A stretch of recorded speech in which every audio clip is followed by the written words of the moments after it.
But we start with that huge news coming out overnight from Stamford Bridge. A deal has been agreed to sell Chelsea to the consortium led by Todd Boehly for £4.25 billion. The sale needs to be approved by both the UK government and the Premier League, but the club expects it to be completed by the end of this month.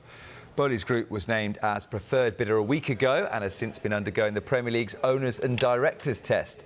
The last few days have seen the takeover and the club's future thrown into uncertainty as it became unclear what would actually be happening to the money that was being used to buy the club. Current owner Roman Abramovich has been sanctioned and the UK government wouldn't approve a deal if he was to receive any of the proceeds. Well, it appeared that there was a bit of a race against time to get the deal done. The government had given Chelsea a special operating licence that expired at the end of the month. The club faced going out of business if the takeover wasn't completed or the licence wasn't extended. But with the announcement of this agreement comes an attempt to clarify what will be happening to the funds. Well, the statement says this: Chelsea Football Club can confirm that terms have been agreed for a new ownership group led by Todd Boehly, Clearlake Capital, Mark Walter and Hans-Jörg Weiss to acquire the club. Of the total investment being made, £2.5 billion will be applied to purchase the shares in the club, and such proceeds will be deposited into a frozen UK bank account with the intention to donate 100% to charitable causes as confirmed by Roman Abramovich. UK government approval will be required for the proceeds to be transferred from the frozen UK bank account. In addition, the proposed new owners will commit £1.75 billion in further investment for the benefit of the club. This includes investments in Stamford Bridge, the academy, the women's team and Kings Meadow, and continued funding for the Chelsea Foundation. Roman Abramovich bought Chelsea 19 years ago, but the club was put up for sale 2 months ago, shortly before he was sanctioned by the UK government as part of the response to Russia's invasion of Ukraine.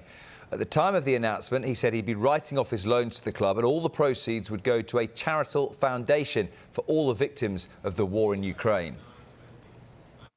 Well, the government will only allow the money to be extracted from the escrow account if it is satisfied where the proceeds are going. So therefore, it might have the ability to appoint some of the trustees to the charity to ensure that the final destination of the money goes to areas that could be either domestically, but I think it is going to focusing on Ukraine, that the government approves. The last thing it wants is for Roman Abramovich's trustees to say something like, well, we consider Vladimir Putin to be a victim of what's happened in Ukraine and we're going to give him some of the money. So there will be checks and balances to ensure the protection of those funds.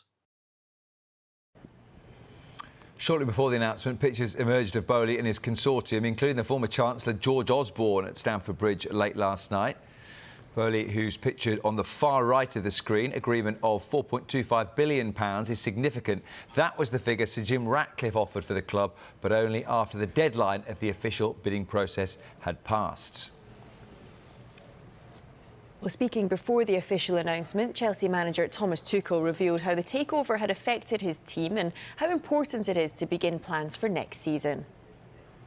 I have been told last week that we have a preferred bidder and things are going forward. So it's a pretty important week now for the club, but I was not involved. I was fully focused on the pitch, but after what I heard last week, I'm confident. Clearance is always the best, because when the situation is clear, you can take actions and then you can make a judgment and actions, and you can act. This is what we're looking for and hoping for, that we know what we deal with and we know what the circumstances are and what the circumstances are in improving the team and that we can act and not react, or even worse, do nothing. So Chelsea fans this morning will be wondering what to expect under the new Boehly regime. Well, the Price of Football author Kieran Maguire, I've already heard from this hour, thinks Chelsea fans can expect a new Moneyball-style approach, using Liverpool as an example to follow. Well, I think what we will see is a change in strategy as far as Chelsea are concerned. Roman Abramovich's approach was, if I sign a player and it doesn't work, then we just go and sign another player, or we replace the manager. I think what we will see is a more data analytical, a more measured, a more Moneyball approach coming from the Boehly Group. They've seen what FSG have achieved at Liverpool. Liverpool have spent £500 million less over the course of the last 9 years investing in the player market compared to Chelsea, Manchester United and Manchester City. And yet we're sitting this morning with Liverpool on the brink of a potential quadruple. So I think we will see a more measured approach to spending money, less big fees, more investment in younger players who perhaps Chelsea can look to move on at a later stage, and there will be a strategic movement as far as the playing recruitment and retention is concerned.